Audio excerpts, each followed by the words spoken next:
Of course, the man in the brown hat said. There are good policemen and there are bad policemen, you know. You're right, the young man said. Yes, that's very true. Isn't it, Julie? He looked at the young woman next to him. Julie didn't answer and looked bored. She closed her eyes. Julie's my wife, the young man told the man in the brown hat. She doesn't like trains. She always feels ill on trains. Oh, yes, the man in the brown hat said. Now, my wife, she doesn't like buses. She nearly had an accident on a bus once. It was last year. No, it wasn't. It was 2 years ago. I remember now. It was in Manchester. He told a long, boring story about his wife and a bus in Manchester. It was a hot day and the train was slow.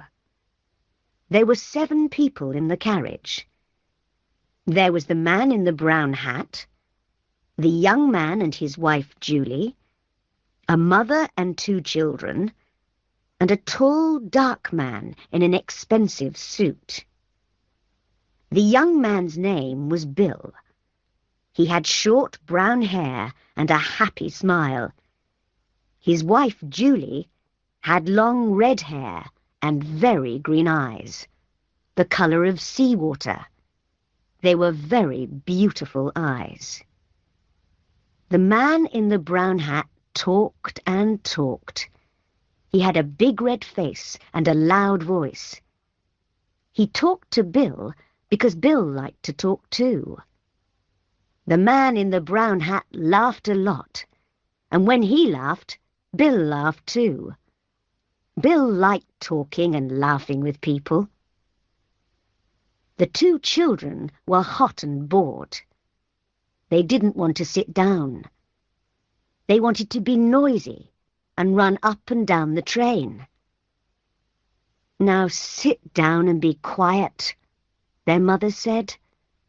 She was a small woman with a tired face and a tired voice. I don't want to sit down, the little boy said. I'm thirsty. Here, have an orange, his mother said. She took an orange out of her bag and gave it to him. I want an orange too, the little girl said loudly. All right, here you are, said her mother. Eat it nicely now. The children ate their oranges and were quiet for a minute.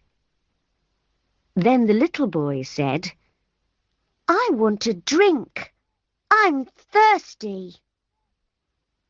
The tall, dark man took out his newspaper and began to read. Julie opened her eyes and looked at the back page of his newspaper. She read about the weather in Budapest and about the football in Liverpool. She wasn't interested in Budapest, and she didn't like football, but she didn't want to listen to Bill and the man in the brown hat. Talk, talk, talk, she thought. Bill never stops talking. Then suddenly she saw the tall man's eyes over the top of his newspaper. She could not see his mouth, but there was a smile in his eyes. Quickly, she looked down at the newspaper and read about the weather in Budapest again. The train stopped at Dawlish Station, and people got on and got off. There was a lot of noise. Is this our station? The little girl asked. She went to the window and looked out. No, it isn't. Now sit down, her mother said. We're going to Penzance, the little girl told Bill, for our holidays. Yes, her mother said. My sister's got a little hotel by the sea. We're staying there. It's cheap, you see. Yes, the man in the brown hat said. It's a nice town. I know a man there. He's got a restaurant in King Street. A lot of holiday people go there. He makes a lot of money in the summer. He laughed loudly. Yes, he said again. You can have a nice holiday in Penzance. We're going to St. Austell, Bill said. Me and Julie.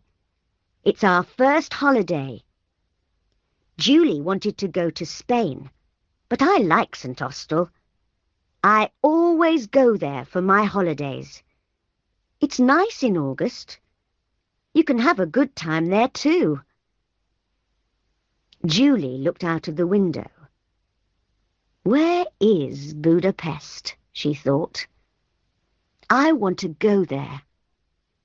I want to go to Vienna, to Paris, to Rome, to Athens. Her green eyes were bored and angry. Through the window, she watched the little villages and hills of England. The man in the brown hat looked at Julie. You're right, he said to Bill. You can have a good time on holiday in England.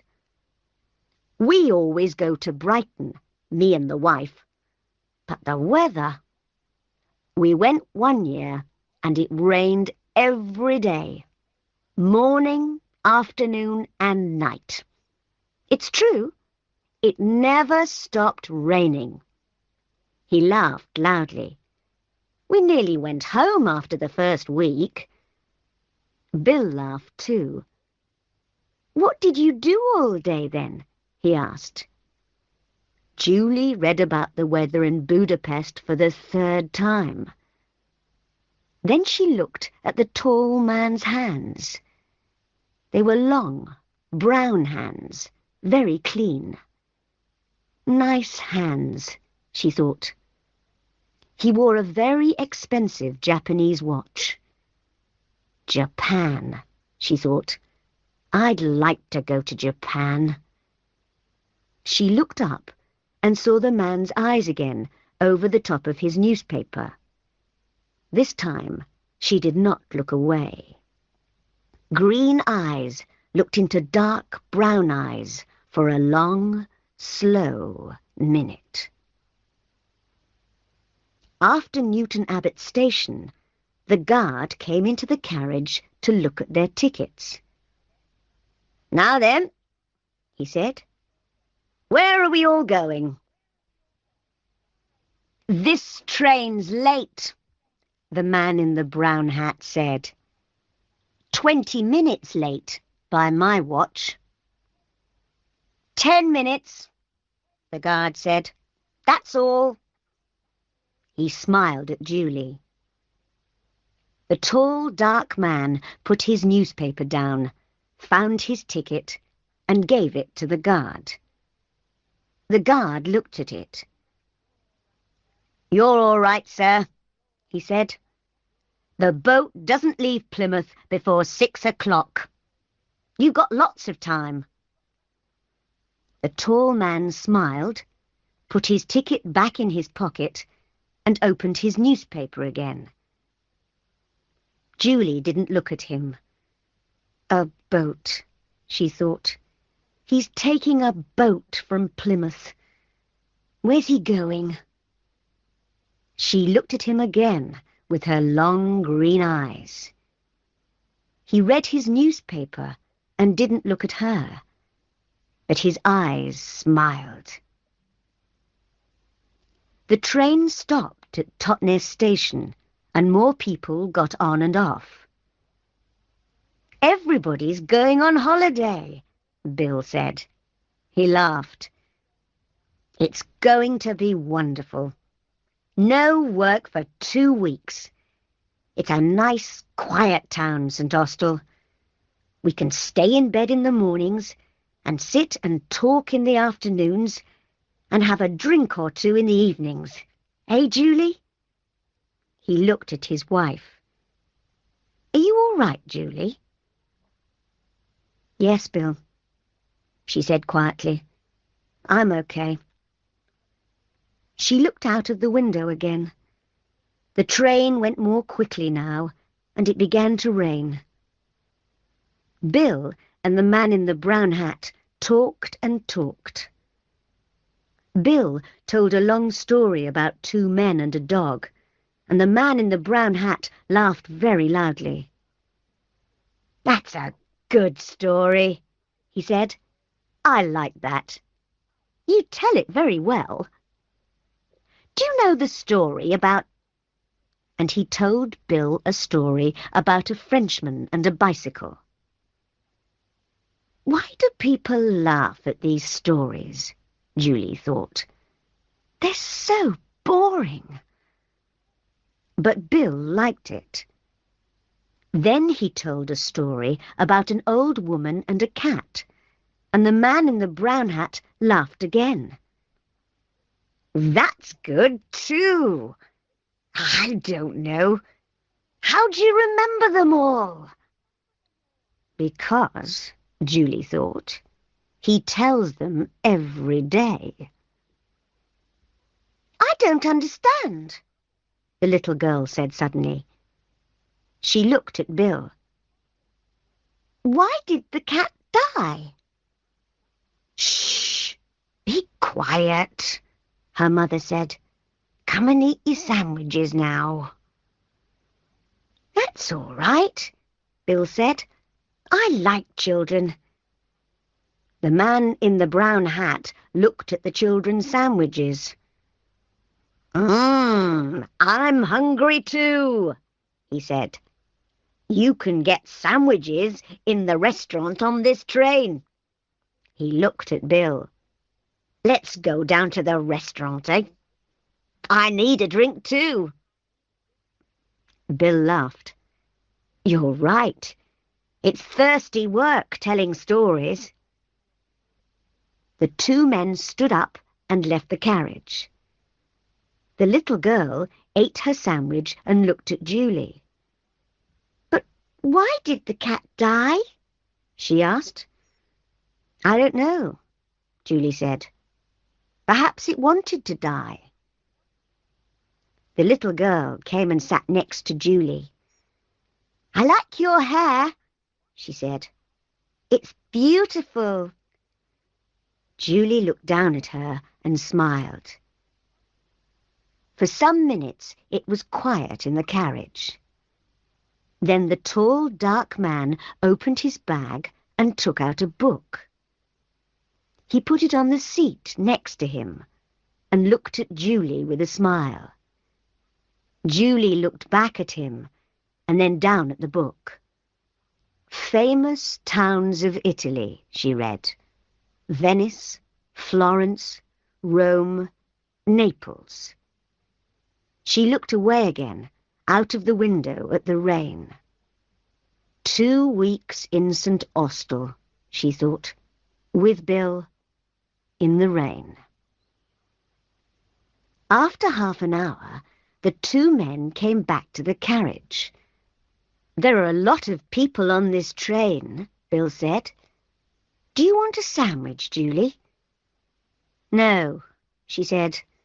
"I'm not hungry. You eat them." The train was nearly at Plymouth. Doors opened and people began to move. "A lot of people get on here," the man in the brown hat said. The tall, dark man stood up and put his book and his newspaper in his bag. Then he picked up his bag and left the carriage. The train stopped at the station.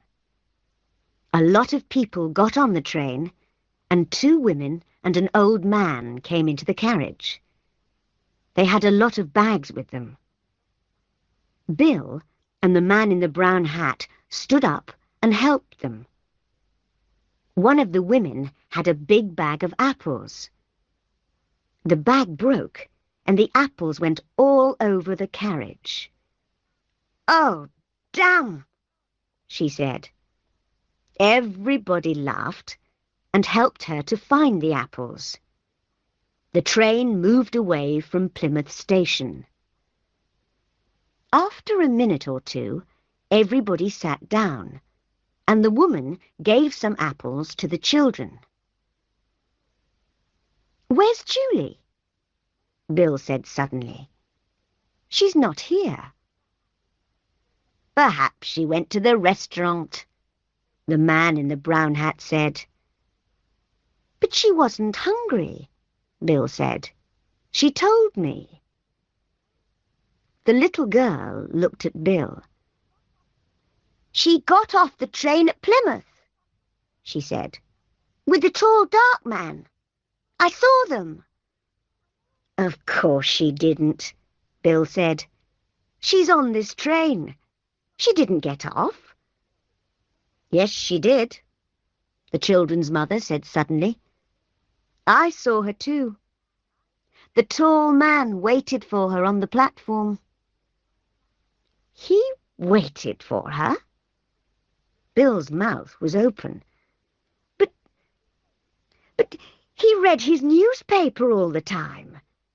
He didn't talk to Julie, and she never talked to him. They didn't say a word." "People don't always need words, young man," the children's mother said. "But she's my wife!" Bill's face was red and angry. "She can't do that," he said loudly. He stood up. "I'm going to stop the train." Everybody looked at him, and the two children laughed. "No," the man in the brown hat said. "No, you don't want to do that. Sit down and eat your sandwiches, my friend." "But I don't understand. Why did she go? What am I going to do?" Bill's face was very unhappy. After a second or two, he sat down again. "What am I going to do?" he said again. "Nothing," the man in the brown hat said. He ate his sandwich slowly. "Go and have your holiday in St. Austell. You can have a good time there. Forget about Julie. Those green eyes now." He took out a second sandwich and began to eat it. "I knew a woman once with green eyes. She gave me a very bad time. No, you want to forget about Julie."